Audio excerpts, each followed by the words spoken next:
Então, nós vamos começar a reunião do Centro de Estudos de hoje. Hoje são 25 de novembro de 2022. A gente tem a honra de receber o professor Alexandre Gianetti, que é professor associado da Neurocirurgia da Faculdade de Medicina da UFMG.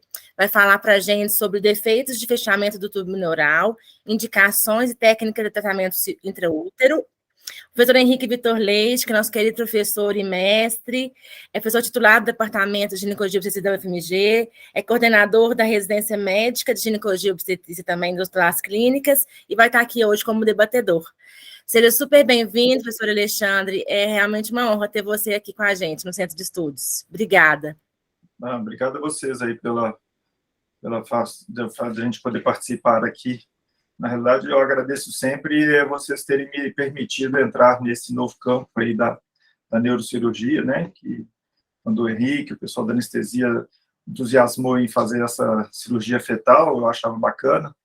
E aí eles que encabeçaram tudo, depois eu fui convidado para participar, então para mim tem sido muito bacana e a gente vai mostrar um pouquinho dessa nossa experiência aqui, o Henrique também vai comentando junto conosco, né?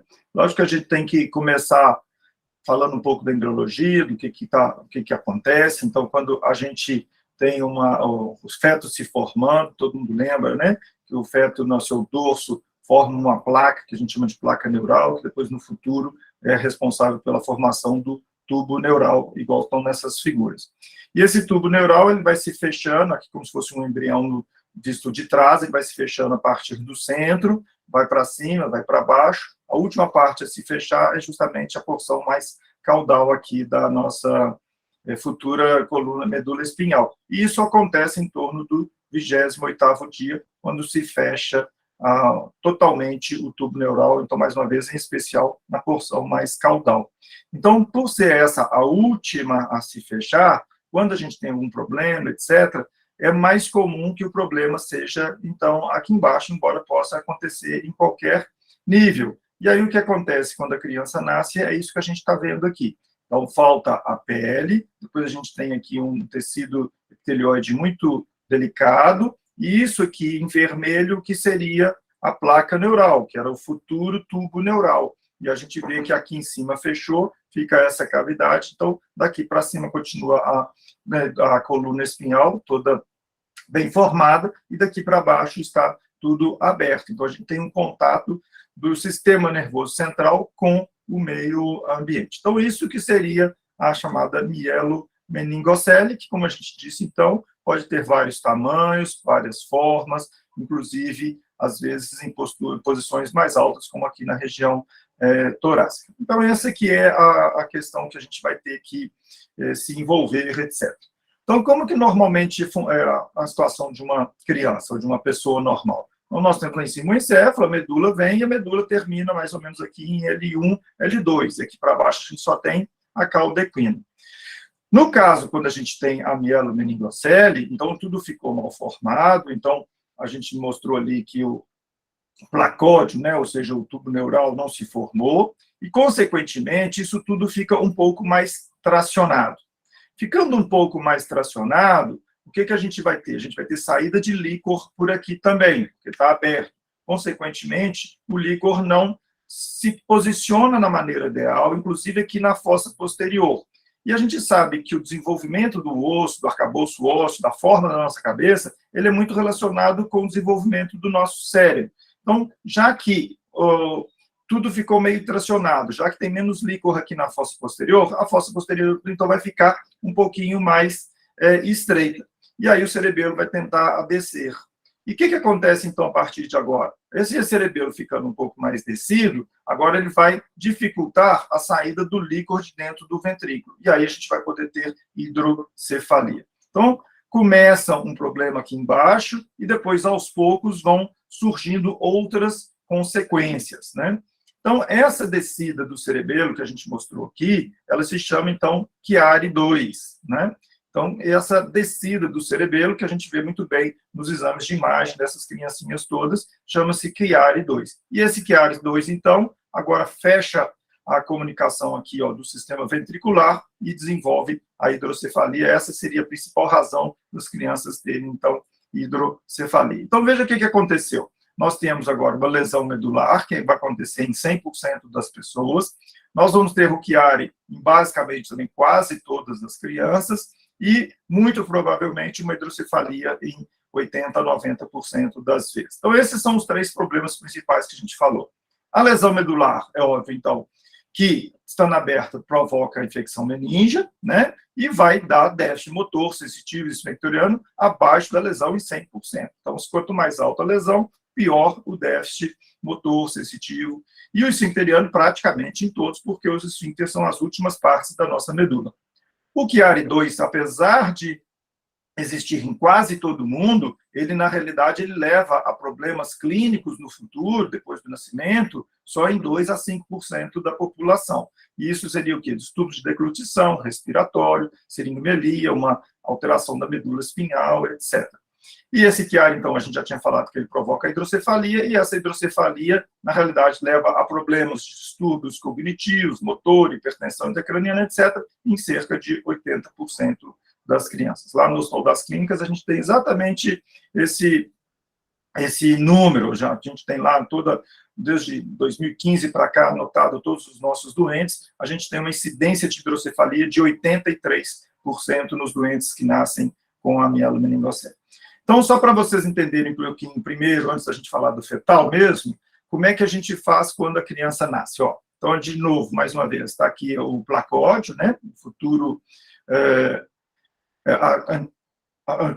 tubo neural, que seria a placa neural, aqui esse tecido epitelioide, depois ali a pele normal. Então, é assim. Então, veja aqui, ó, você tem a pele normal, esse tecidozinho está aqui, né, e o tubo neural, a placa neural, aqui em cima, e debaixo dele nós temos as raízes. O que a gente vai fazer, então? A primeira coisa que a gente tem que fazer é tirar esse tecido epitelioide ao redor. Então, a gente vai ressecá-lo todo ali. Então, é isso que a gente está vendo aqui agora. Ó. Ressecou.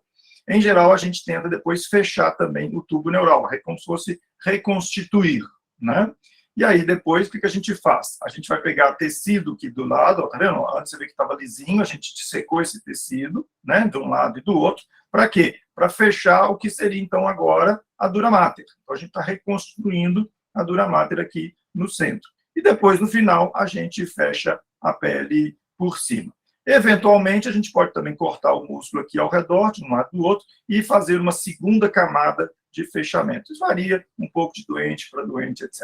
Então, eu mostrei isso aqui primeiro, só simplesmente porque na hora da cirurgia fetal nós vamos fazer basicamente a mesma coisa de novo. E no futuro nós vamos ter sempre uma medula muito baixa, então vai ter sempre uma medula mal formada, não vai ter a medula subindo para a região de L1, L2, não vai ter caldequina, então vai ser sempre uma alteração anatômica nessa porção mais baixa aqui das ressonâncias, etc. E quando a criança nasce, então, a gente faz aquela correção e depois a gente vai olhar o perímetro cefálico. Lá no berçário, a gente faz um ultrassom transfontanela para a gente ver como é que está a situação dos ventrículos. Algumas crianças já nascem com ventrículo grande, outras nascem ainda com ventrículo pouco alterado, basicamente normal, igual esse caso aqui. E aí, então, depois a gente vai seguindo, ainda na internação e depois no ambulatório, com medidas do PC e do ultrassom transfontanela, e a gente vê, então, o que pode acontecer, e como eu disse previamente, 80% das vezes os ventrículos se dilatam, e aí a gente tem a chamada hidrocefalia, que então tem uma consequência e precisa ser tratada, e a gente trata, então, em geral, com a derivação ventrículo-peritoneal. Um cateter colocado dentro do ventrículo, a válvulinha aqui, e isso desce até o peritônio, então o líquor vai drenar da cavidade ventricular para o peritônio. A gente controla, então, a hidrocefalia, a hipertensão intracraniana, a compressão cerebral, para que a criança possa ter um desenvolvimento cognitivo muitas vezes normal, né, outras vezes com algumas alterações, a depender da magnitude da malformação e principalmente da hidrocefalia. Então, é isso que a gente faz, de uma maneira geral, com as crianças, até o momento em que surgiu a dúvida e a questão mas a proposta de fazer a cirurgia fetal.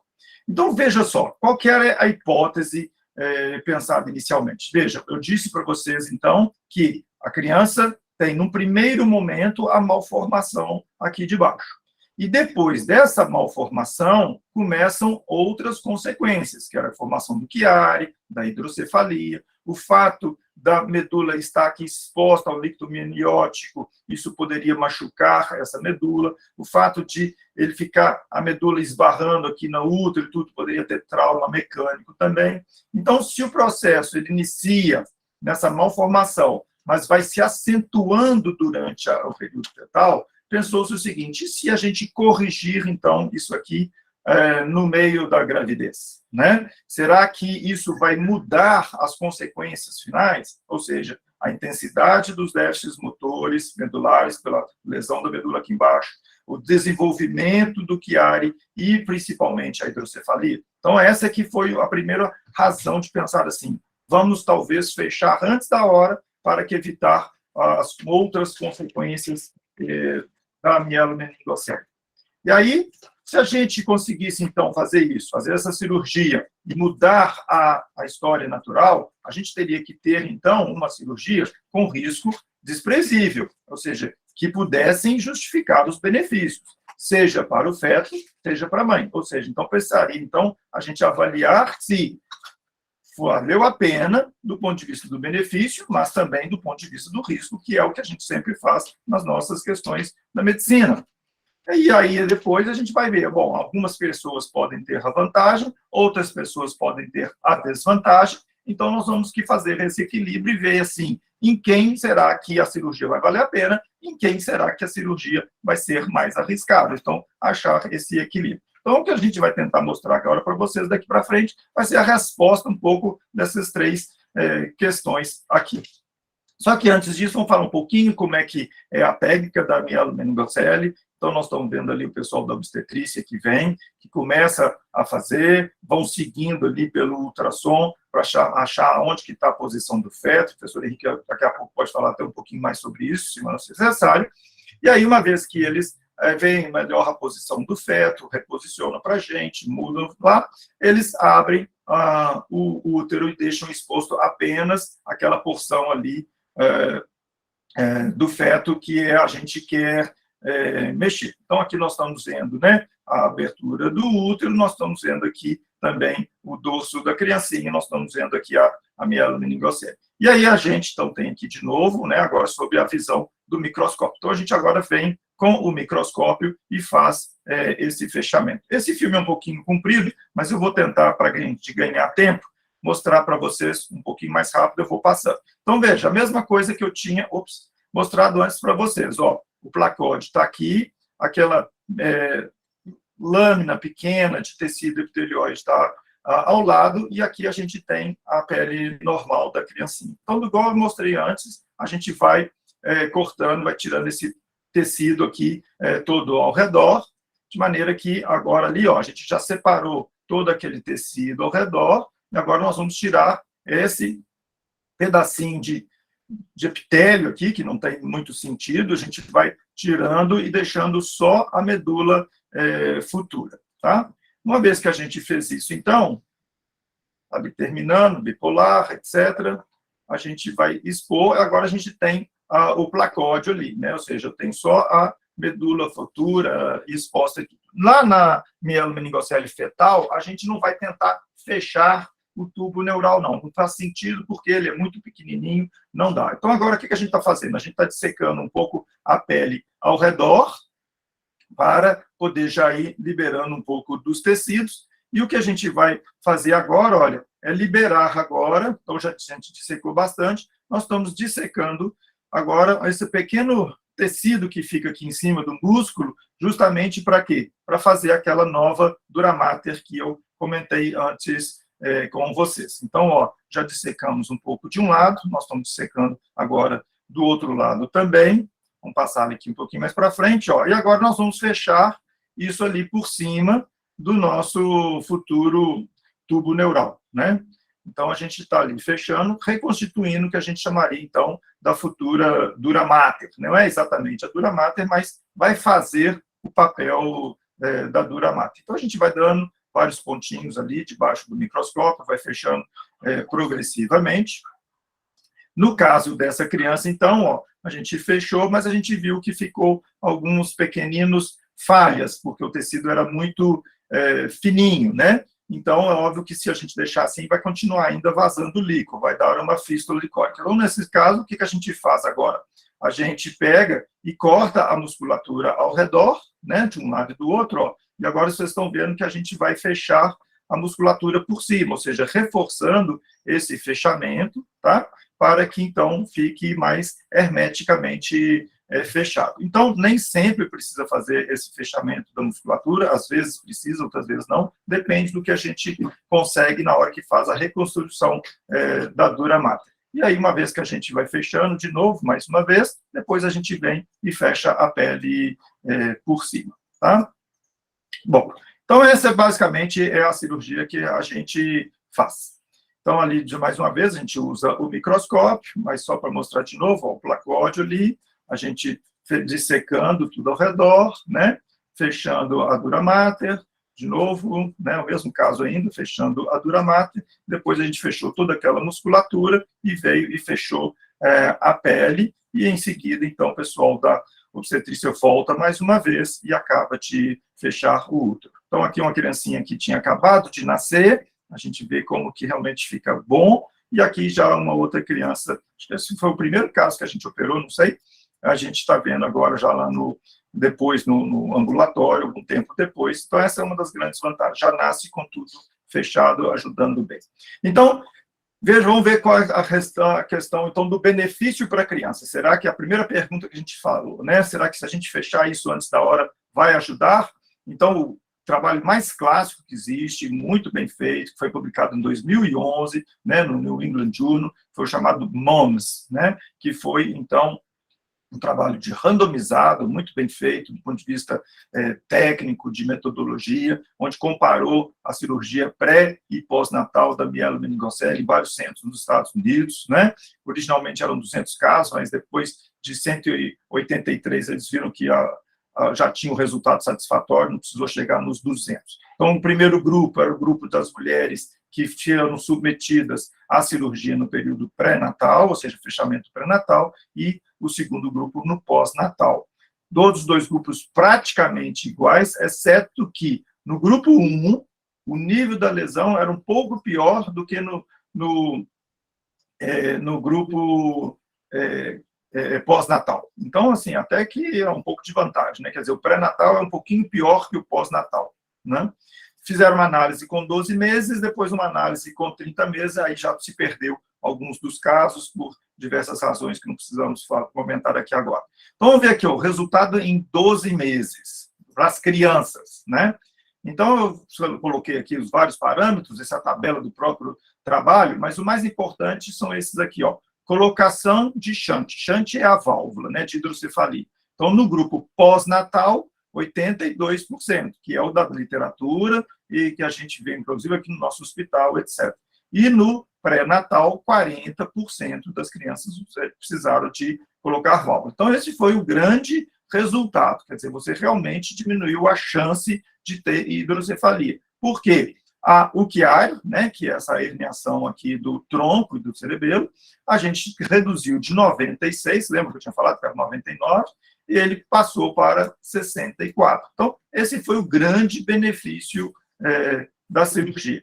Outras coisas depois, que eles vão olhando ali, etc., não são menos importantes falar, mas depois aqui, ó, a chance de ter seringomielia caiu também, ó, né, que era o efeito tardio, né, na medula, ou mesmo ter que operar no futuro de um cisto epidermoide, foi mais ou menos igual. A necessidade da descompressão do quiário, lembra que a gente falou? O quiário é só 3 a 5%. Então, na realidade, ele acabou mudando pouco, porque já era de baixa incidência mesmo. Então, um dos grandes benefícios foi a questão da hidrocefalia.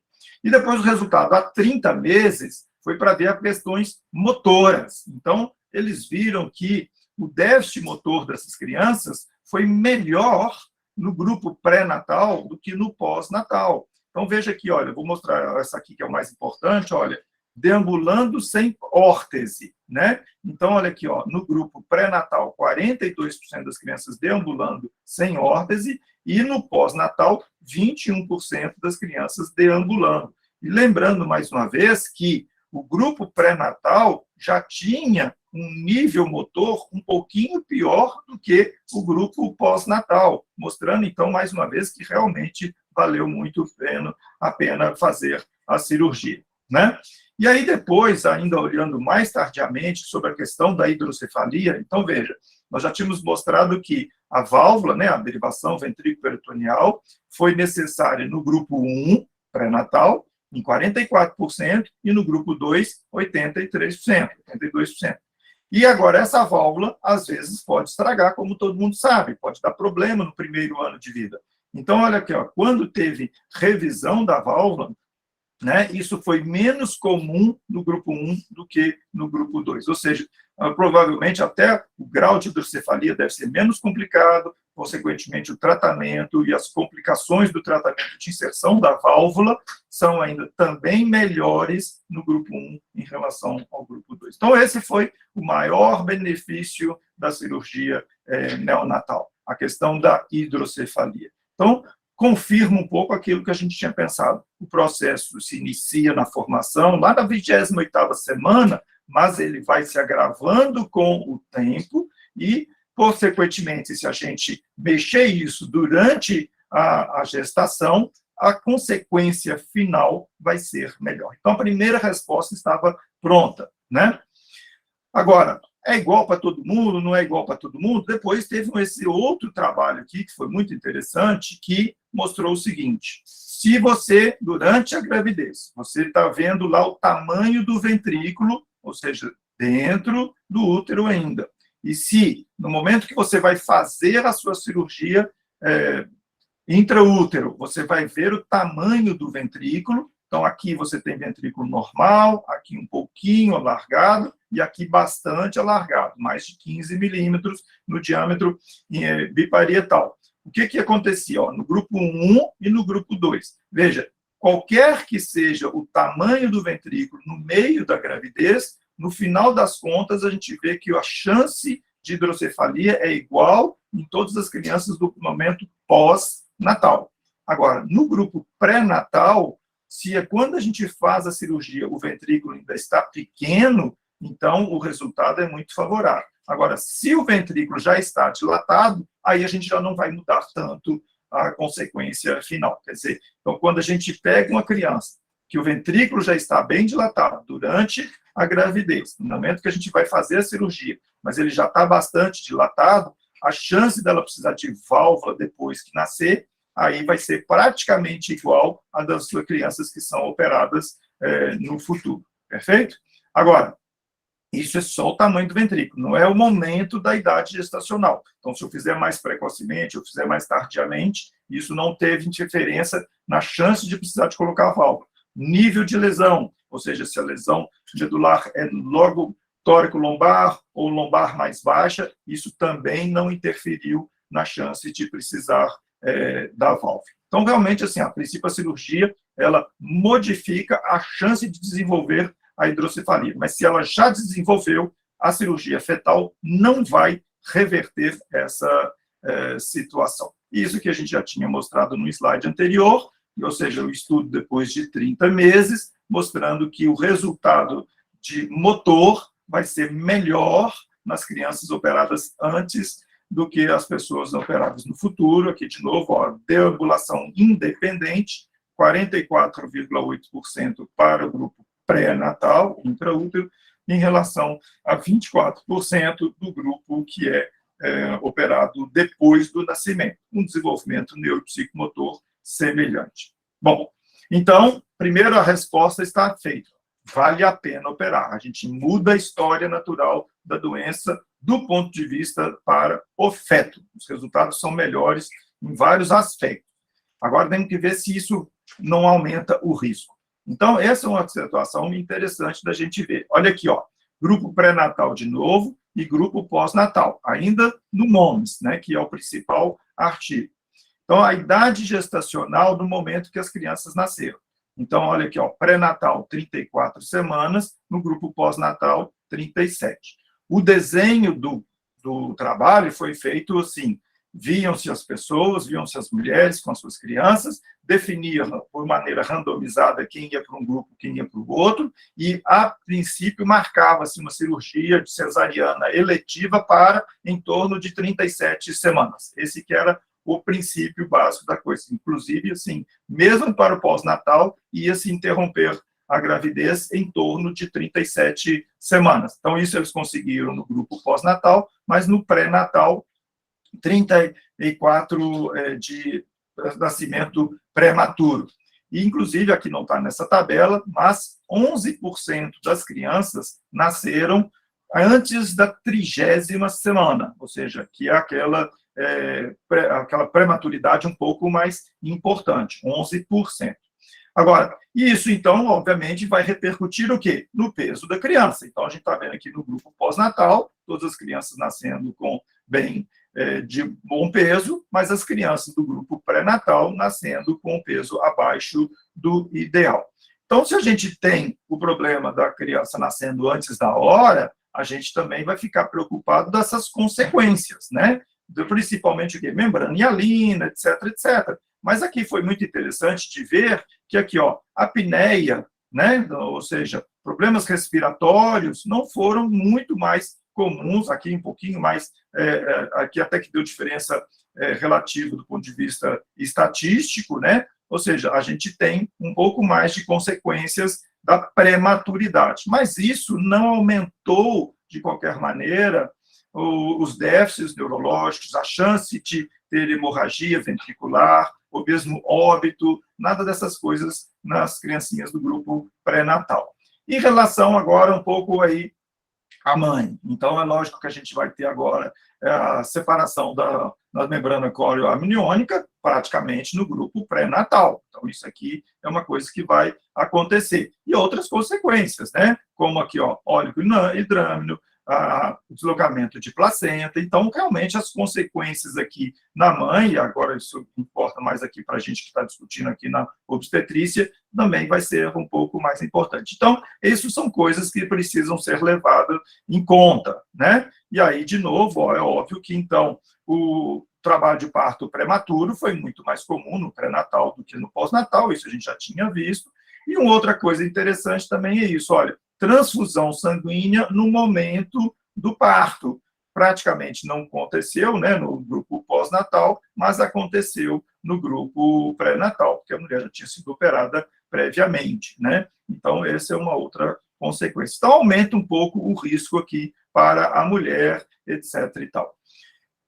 Esse é um trabalho, uma revisão, aquilo que eu estava mostrando antes era do MOMS, aqui já é uma revisão sistemática, mostrando vários tipos de complicações, nos mais de artigos, etc. Então, mostrando, olha aqui, ó, a separação da membrana córeo-amniótica em 65% das pessoas, né? Ou a ruptura espontânea das membranas em 42%, e outro detalhe também importante seria um defeito, né? Uma fragilidade no útero no momento do nascimento. Então, foi visto em 21,5%. O que é esse defeitozinho aqui? Às vezes é só, não é uma ruptura exatamente do útero, mas às vezes eles viam que ele estava, às vezes, um pouco mais fino ou levemente deiscente. Então, são porcentagens importantes aqui em relação à mãe. Então, o risco de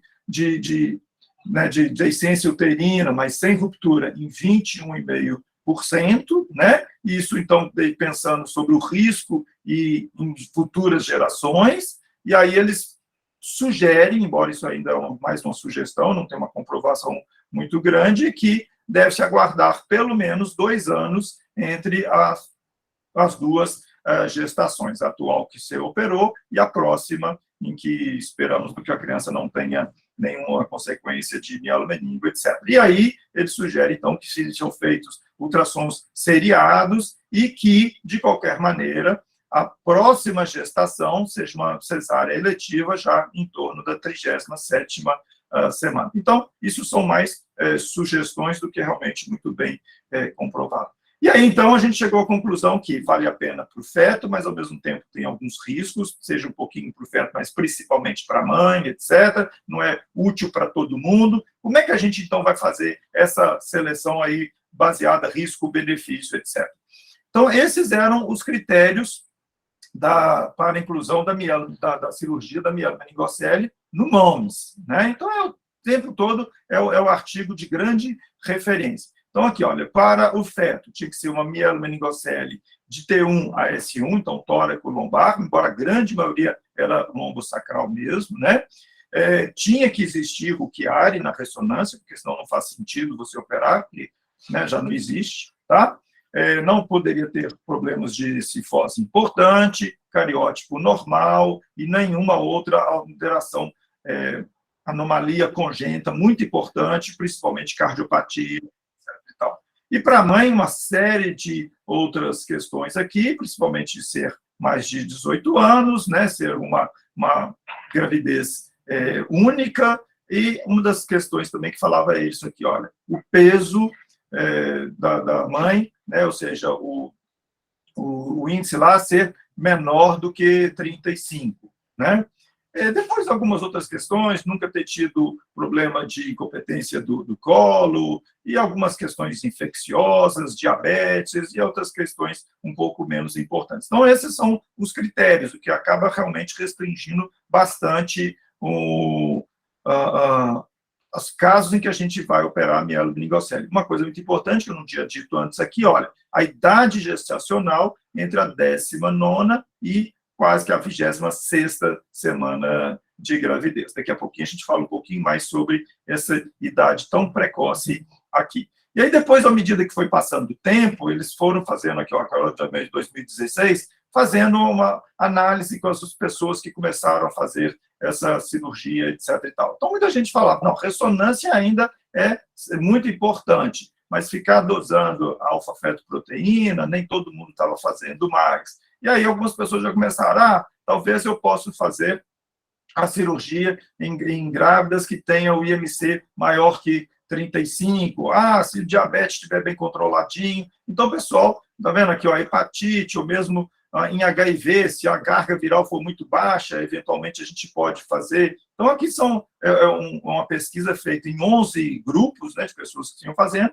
e como é que eram as decisões de cada um. Então, foi relaxando um pouquinho, foi mudando um pouquinho as indicações para a mielomeningo. Aqui no nosso caso, aqui no hospital, daqui a pouco o Henrique ajuda a gente a falar um pouco mais sobre isso, a gente ainda segue muito ali aquela coisa do MOMS, embora a gente não tenha feito alfa-fetoproteína, acho que basicamente em ninguém, né? Então, vendo aí de novo essa questão da seleção de quem que a gente vai operar e quem que a gente não vai operar. Mas isso aqui passou a ser realmente o trabalho que eu já tinha mostrado antes para vocês, que é o fato de que, se o tamanho do ventrículo é menor no momento que a gente está avaliando aquela doente, ou se ele já está bastante grande. Então, se na hora que a gente está avaliando, se o ventrículo já está maior que 15 milímetros, não vale muito a pena operar do ponto de vista da hidrocefalia, que era o grande ganho da cirurgia, né? Então, isso aqui é algo que passa a repercutir na grande maioria das pessoas hoje que fazem a cirurgia fetal. Se o ventrículo já está dilatado, talvez não valha a pena correr os riscos da cirurgia fetal, porque o benefício já não vai ser tão grande assim mais. Agora, essa medida vai ser feita em quê? Vai ser feita no ultrassom ou vai ser feita na ressonância magnética? Então, eles fizeram um estudo comparando aqui, e, na realidade, as medidas na ressonância foram, em média, 2 milímetros maiores do que as feitas no ultrassom. O Henrique é muito experiente em ultrassom, todo mundo sabe muito bem disso, ele fica muito confiante quando ele faz os ultrassons dele, etc. Eu, obviamente, como eu tenho mais hábito de ver ressonância, eu prefiro sempre fazer ressonância, a gente faz os dois, e na hora a gente vai conversando sobre isso aí. Aí a gente tem aqui, né, algumas ultrassonografias, mostrando aqui o defeito, mostrando a dilatação ventricular, mas realmente a ressonância mostra muito bem para a gente, né, seja no axial, seja no axial aqui, seja no sagital, e depois mostrando para a gente lá em cima os ventrículos, né? Existe a fetoscopia, eu não posso dizer muito, porque a gente não tem aqui, mas é uma cirurgia que é feita, depois se alguém quiser comentar, se alguém tiver já ouvido falar mais que isso, que seria a segunda maneira de fazer a cirurgia fetal sem ser aberta, como a gente está falando aqui. Tem uma revisão interessante, ela já é de 18, já passou um pouquinho, mas de qualquer maneira, compara-se principalmente o que, a mortalidade fetal e a necessidade da válvula foi igual nas duas técnicas. Então, do ponto de vista de ganho para a criança, foi basicamente igual. Agora, veja o que acontece, veja o que acontece aqui, Na endoscopia, na fetoscopia, uma revisão da mielomeningocele foi necessária em 28%, ou seja, a criança nasce e ainda você vê lá que a ferida não está bem fechada. Então, você vai ter que levar a criança no bloco para fazer um reparo da mielomeningo, enquanto que na aberta é 5%. Então, puxa vida, se você faz uma coisa fetal e o que você espera é que na hora que nascer, aquela pele está fechadinha. Então, isso realmente é um dissabor, é um desânimo, uma decepção muito grande para o médico, em especial para os pais, saber que quase um quarto das crianças vão ter que ser levadas ainda para o bloco. A prematuridade também foi um pouquinho maior na endoscopia do que na aberta, né? E aí, obviamente, a ruptura da membrana reflete a mesma coisa. Mas, por outro lado, a aberta você pode ter um pouco mais de deiscência uterina. Então, essas que são as comparações e a disputa que existe hoje ainda muito grande entre fetoscopia, aberta, etc., embora parece-me que a maioria das pessoas, dos centros, etc., ainda faz a cirurgia aberta, né? E agora, então, só para terminar, um pouco da nossa experiência, nossa vivência aqui no Hospital das Clínicas, a partir de 19, quando a gente fez o primeiro caso, hoje são apenas 33. Então, aqui estão os casos todos, os anos, então vocês estão vendo aqui, 3 em 19, 2 em 20, ano de pandemia, 3 em 21, esse ano teve um pouco mais no primeiro semestre, depois os doentes assumiram de novo. Aqui a idade gestacional no momento da cirurgia, eu coloquei aqui, a mais novinha, 22,3 mais 6, e a mais velha, que foi inclusive a primeira que a gente fez, 26 mais 5. Então, vocês estão vendo que a grande maioria ali, 24, 25, porque a gente tem preferido fazer realmente um pouco mais à frente. Fazer ali com 19, 20, 21 semanas, tecnicamente, do ponto de vista dos pontos da pele, são realmente mais difíceis, a pele ainda é mais fina, então a gente tem preferido fazer um pouquinho mais velho, mas dentro ainda, a princípio, daquela janela que é dito na literatura.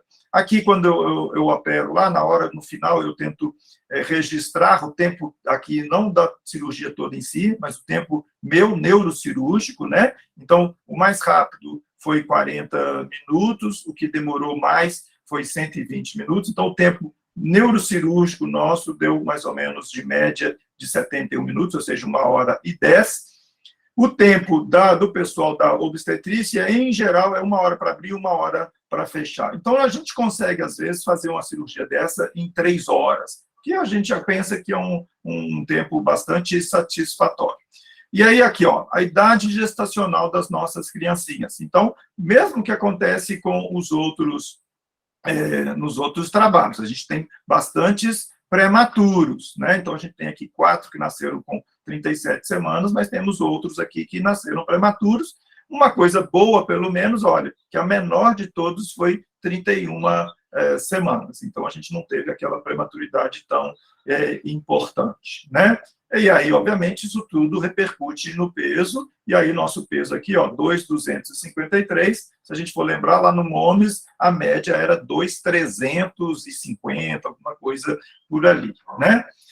Agora, válvula. Válvula só uma criança precisou, e também só uma criança que teve um Chiari sintomático, né? Então, esse foi o resultado pior ali. Então, a gente tem 10%. Por que são 10%, enquanto a gente tinha 13 crianças? Porque, na realidade, nós tivemos, infelizmente, 2 óbitos ainda durante a gestação, né? Então, essas foram duas pacientes, a segunda e a última, as crianças faleceram no intraútero no dia seguinte da nossa cirurgia, né? Então, isso foi um pouco da nossa tristeza aí até este momento, que dá, obviamente, 15% em 13%. Mas como você tem números pequenos aqui, qualquer número que acontece ali faz a nossa porcentagem aumentar. O óbito durante a gestação, lá no MOMES, parece que foi em torno de 3%. Em alguns trabalhos chegam até 6%. Então, essa é outra coisa, né? Aborto é algo que pode acontecer na cirurgia intraútero, mas que praticamente não acontece no pós-natal. A gente, felizmente, não teve nenhuma deiscência de ferida operatória. Um caso ou outro que ainda nasceu com um pontinho ali meio mal cicatrizado, mas que foi necessário só fazer curativo. Nós não tivemos que levar ninguém no bloco cirúrgico para reoperar ou fechar a mielomeningite. Então, assim, do ponto de vista dos nossos casos, a nossa experiência até agora tem sido mais ou menos dentro do que está na literatura, a gente está relativamente satisfeito. Guarda aqui, ó, caso número 4, que foi, então, que precisou de DVP e o Chiari. Então, só alguns exemplos aqui. Esse foi o primeiro doente que a gente operou, que o resultado foi bom. Esse aqui, vocês vejam que tem lá o Chiari, muito importante, que ajuda muita gente a chegar à conclusão, um defeito bastante grande lá embaixo, ó, né? Algum grau de hidrocefalia. Mas esse aqui, ó, caso 4, que eu chamei a atenção de vocês. Veja o tamanho da hidrocefalia que essa criança já tinha, né? O defeitozinho lá embaixo. Então, essa que foi aquela criança que teve um Chiari sintomático depois que nasceu, que teve uma hidrocefalia, que precisou de colocar válvula, etc. Então, hoje, depois de ver esse caso, de ver os resultados da literatura, esse é um doente que provavelmente nós não vamos indicar mais a cirurgia intraútero, porque o desfecho depois do nascimento não vai ser melhor do que fazer antes do momento. Aqui o caso número 5, vocês vejam aqui, ó, os ventrículos são bem pequenininhos, então, consequentemente, nessa situação, vale muito a pena operar, porque a gente muda essa repercussão final ali. Aqui o caso número 10, recente, teve lá no meu ambulatório há poucos dias, por isso que eu tirei a foto, tá aí o menino bonitinho, a mielo fechada já depois de muito tempo, e aqui vocês vejam a curva do PC. Então, vocês estão vendo que a curva do PC estava dentro do normal. Ok, pessoal, acho que é isso que eu queria mostrar um pouco para vocês. Eu gastei, acho que uns 40 minutos, talvez, não sei se era o tempo mesmo que vocês pediam para isso.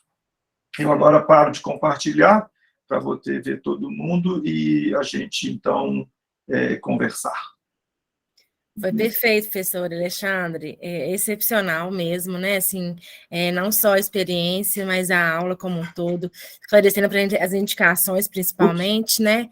O professor Henrique vai fazer as considerações dele, professor Henrique, se quiser abrir aí, e depois, quem quiser perguntar, né, debater, super bem-vindo. Obrigada. Primeiro, muito obrigado, Alexandre, nessa parceria, né, que a gente já via com essa tentativa há algum tempo da questão da cirurgia, e sem dúvida nenhuma a qualidade cirúrgica do Alexandre, a qualidade cirúrgica dos anestesistas do Hospital das Clínicas. E eu falo assim, tem uma surpresa muito boa no hospital, porque às vezes a gente fica vendo muita dificuldade básica no Hospital das Clínicas, mas a recepção para a gente foi impressionante, né, Alexandre? O bloco, a equipe da enfermagem, o CTI, anestesia. Então, sim, casou muito com a situação e com a possibilidade de a gente conseguir colocar uma cirurgia dessa, que é uma cirurgia de alta complexidade, que para um hospital universitário é de fundamental importância. Eu acho que, sim, é aquilo. Todo mundo ganha, né? O residente do ultrassom ganha, o residente da medicina fetal ganha, o paciente ganha, porque hoje, basicamente, os pacientes têm que ir para operar, têm que ir para São Paulo, e a gente ainda recebia muito paciente que ia com toda a dificuldade. Então, aqui, o residente da anestesia, da neurocirurgia, da neonatologia. Então, assim, não pode, é aquilo que um residente do Alexandre publicou nessa questão da rede social, do orgulho que ele estava de poder participar no SUS, de uma coisa que ele nunca imaginaria que o SUS tivesse e desse uma qualidade muito boa. Eu acho que assim, a grande dificuldade do que a gente tem hoje ainda é na questão do diagnóstico precoce, né? É ter um diagnóstico precoce e um diagnóstico correto em que a gente possa ter uma avaliação adequada. Quer dizer, quando os casos chegam no Hospital das Clínicas, a resposta é muito rápida. O caso mais rápido que nós tivemos, ela chegou para uma primeira consulta numa quinta-feira. A gente faz ultrassom, ela interna, faz a ressonância magnética, a gente já marca, discute o caso. O professor Alexandre faz o pré-operatório e a gente faz a cirurgia na segunda-feira. Então, assim, a dinâmica do serviço, ela absorve muito com uma capacidade muito boa do ponto de vista de resposta. Hoje a literatura tem empurrado um pouquinho, quer dizer, das 26 semanas e 6 dias, hoje já está se aceitando até 27 semanas e 6 dias, principalmente pela experiência aqui no Brasil do Fábio Peralta, que talvez seja a maior experiência no mundo hoje na questão da cirurgia fetal aberta, na caso dos defeitos de fechamento. Ele tem empurrado um pouquinho mais para frente para a questão da idade gestacional, que para a gente é uma tranquilidade, né? É uma tranquilidade de ter esse tipo de possibilidade de operar, mas que ainda, infelizmente, muitas das pacientes que chegam para a gente, 30, 32 semanas, e uma pena porque muitas delas trazem aquele diagnóstico, que é a última que chegou semana passada, um diagnóstico com 22 semanas. Chega com diagnóstico 22 semanas, mas a dificuldade até que se chegue no Hospital das Clínicas, né, e aí isso acaba impossibilitando. Então, o diagnóstico é uma dessas questões do que a gente tem. É curva de aprendizado. Quer dizer, eu acho que assim, essas perdas do que nós tivemos estão relacionadas a isso. Não tem jeito, né? A coisa ela funciona muito bem, mas ainda hoje a anestesia ela funciona mais redondo, né? Essa última que nós tivemos uma fatalidade da mudança da semana, não por um motivo assistencial, um motivo médico. Ela estava preparada para uma cirurgia num dia, numa semana. Infelizmente, ela teve que ser adiada. Todos estávamos dentro do bloco, tudo preparado, mas ela teve que ser adiada. E quando foi operada, não foi na mesma situação de segurança, de tranquilidade do que estava. Então, isso é um problema. A fetoscopia, quem trabalha com fetoscopia, quem tem a fetoscopia, tem aquelas justificativas, né, que, igual o professor Alexandre colocou, a gente falar difícil porque a gente não faz a fetoscopia. Aqui no Brasil, praticamente um serviço faz, tem ampliado muito a questão da experiência, mas o resultado não é nada que um resultado que convença.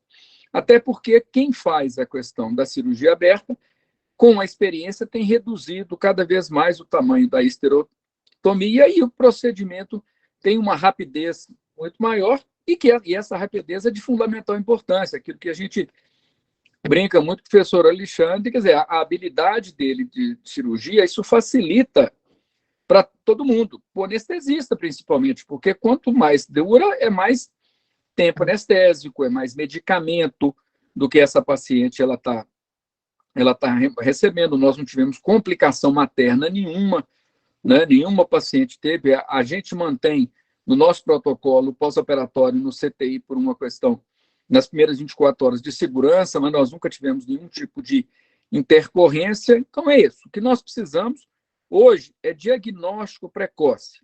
É que essas pacientes cheguem precocemente para que a gente possa recebê-las, fazer um diagnóstico pré-natal o mais rápido possível, e aí depois, a partir daí, o segmento ele é muito bom. O apoio da neonatologia e todo do segmento também faz com que a gente consiga ter um resultado muito bom.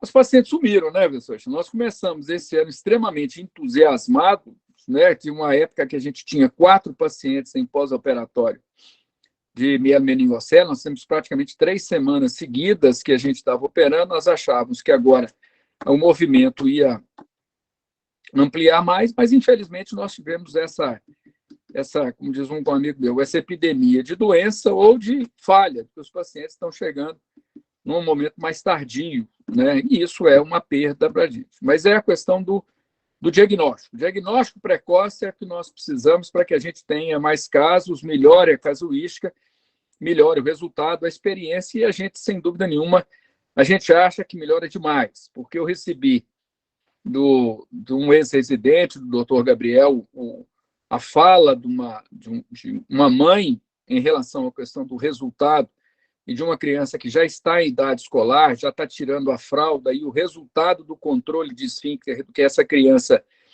ela tem é uma coisa literalmente de emocionar. E foi por uma coincidência, veio logo depois daquela paciente que a gente tinha perdido o último. Então, assim, quando a gente tem uma perda, a gente fala assim, melhor mexer com esse negócio, não, deixa para poder operar depois. Mas logo depois o Gabriel me mandou a questão da fala dessa paciente, e é isso, a gente fala, não, nós temos que melhorar e acertar aquilo que possa ter acontecido, que não foi adequado, e para ter novos casos, melhorar a casuística e vamos para frente. Mas é agradecer a parceria, professor Alexandre. Agora vamos às perguntas. Professora Eura. Em primeiro lugar, cumprimentar vocês, né, professor Alexandre, professor Henrique, toda essa equipe, professora Mariana pelo convite também. É muito importante falar sobre isso e, assim, a gente sabe das dificuldades todas de desenvolver um trabalho como esse no SUS e principalmente no Hospital das Clínicas, né, não precisa nem falar sobre isso. E isso que o professor Henrique falou da motivação da equipe, do residente da Neuro, a gente vê também nos nossos residentes, né? Eu estava lá no PINAR com a residente do AR3 Betânia e chegou para nós no PINAR um encaminhamento de uma meningomielocele, diagnóstico na primeira metade, ela logo já foi se organizando para encaminhar e, na verdade, quando a gente foi atender a paciente, era uma encefalocele já numa idade gestacional avançada, então todo mundo já fica motivado, já fica tentando viabilizar a cirurgia, então é muito importante toda essa motivação, mas assim, a paciente tem que chegar precocemente, como vocês estão falando, e talvez uma divulgação desse trabalho todo que a gente está fazendo aí, viabilize essa chegada mais precoce da paciente, né? Mostrar esses resultados tão bonitos, né, professor Alexandre, esse ganho todo aí, porque as pessoas não têm acesso a isso tudo, né? Digo as pessoas assim, a própria, quem está ali na unidade básica de saúde, né, ter consciência de que dessa melhora toda que vai ter, né, se essa paciente chegar precocemente, né, eu acho que passa por isso, essa educação mesmo de quem está lá na atenção primária, né, para que essa paciente chegue mais precocemente para a gente, né. Tem a dificuldade lá do diagnóstico, do ultrassom que demora na atenção primária, eu acho que isso tudo é que inviabiliza muitas vezes a cirurgia, né, para esses pacientes, né. Sim, exatamente, mas vai melhorando, não podemos desanimar. Não, desanimar nunca, né, mas é difícil mesmo, mas eu só tenho a cumprimentar e agradecer vocês por esse trabalho e que bom que vocês estão aí cada vez mais, assim, inspirados. Muito obrigada, parabéns. Tem alguém mais que tem alguma outra dúvida? Foi ótimo, né, o professor Henrique falou, professora Eura, é verdade, né? Não podemos, na verdade, desistir, pelo contrário, né? Acho que só tem que manter para poder proporcionar essa possibilidade de tratamento para alguns pacientes que provavelmente não teriam essa possibilidade em outros recursos, né? O professor Augusto também está aí, que também participa com o professor Henrique, né? Ele que é, na verdade, o segundo cirurgião nos casos que são operados no HC. Peça fundamental ele lá. Não, mas só aproveitar para agradecer mesmo o convite por integrar a equipe e dizer que nós estamos aí firme e forte, esperar e torcer, igual o professor Henrique falou, para que o próximo ano a gente tenha mais casos. E realmente é o diagnóstico precoce, porque a quantidade de doentes com mielomeningocele que a gente opera no Hospital das Clínicas é igual todo ano, há anos e anos e anos. É mais ou menos uns 20 crianças com mielomeningocele por ano lá no hospital. Quer dizer, mais de um por mês, 1,5 por mês, quase 2 por mês. E isso é um número constante, é impressionante, é um número que não muda de jeito nenhum, né?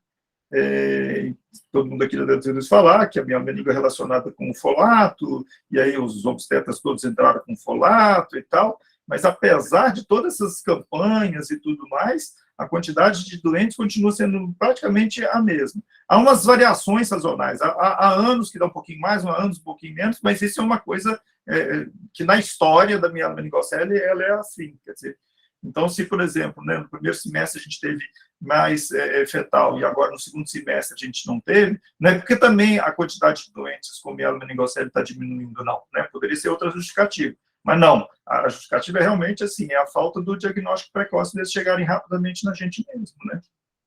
E agora, não, desculpa, e não deve ser porque já tem muitos centros fazendo, e aí então, obviamente, a coisa começa a cair para todo mundo, tem muita gente fazendo. Não, não é essa a resposta também, provavelmente não, né? Principalmente aqui em Belo Horizonte, Minas Gerais, né? Isso que eu ia colocar, na verdade, assim, além do diagnóstico precoce, será que quem está, né, assim, tem esse diagnóstico, sabe da possibilidade de fazer isso no SUS? Né, assim, é uma outra questão para poder pensar, né, assim, de como divulgar, na verdade, a possibilidade da correção ainda intraútero, né, além da questão do diagnóstico. Mas sabe, Mari, o último caso que nós acabou não operando, mas eu recebi um contato do presidente de uma ONG de crianças com defeito de fechamento neural do Paraná. Então, ele descobriu meu telefone celular, me ligou, mandou uma mensagem, eu era uma paciente do interior. Então, assim, acaba que hoje não existe mais nenhum tipo de segredo para ninguém, né? Então, assim, eu fiquei impressionado com isso. Quer dizer, o cara lá de uma ONG, lá do Paraná, que ele sabe, porque as mulheres, as mães, elas divulgam, as mães que já foram operadas, tem esses grupos de mães, elas divulgam, elas mostram a questão do resultado, que isso é o que acaba motivando mais que procurem. Então, agora tem que divulgar.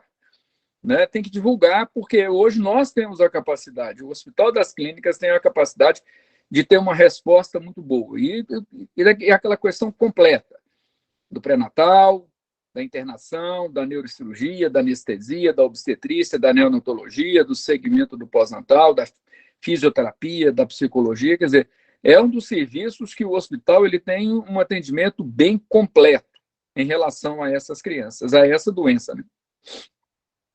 Perfeito. Professora Eura, levantar a mão aí novamente. Sim, é só comentar, pegando o gancho aí no que o professor Henrique falou, isso é importante mesmo, as pacientes, elas são bem informadas nesse sentido. A gente atendeu uma paciente no Pinar, assim, que ela conhecia o currículo de todos nós, assim, ela sabia assim, o professor Henrique estuda isso, o professor Schneider estuda aquilo, ela já tinha lido sobre todos nós, sabe? Que congresso tinha ido, que artigo tinha publicado, então, isso é importante mesmo. Tem esses blogs, né, elas conhecem tudo isso. Então, assim, essa apresentação de hoje, você vai postar lá no YouTube. Então, muita gente vai ver, já vai saber disso tudo. Isso é importante mesmo. Tem conhecimento disso, né? Excelente. Estamos com quase 1.000 lá agora, inscritos. Então, acho que vai ter uma boa repercussão. Então, ótimo, pessoal. Eu vou agradecer novamente, professor Alexandre, né, pela presença, né, pela super aula, as considerações da professora Eura, professor Henrique, principalmente, todo mundo que estava aqui presente com a gente, e desejar uma ótima sexta-feira. Um abraço.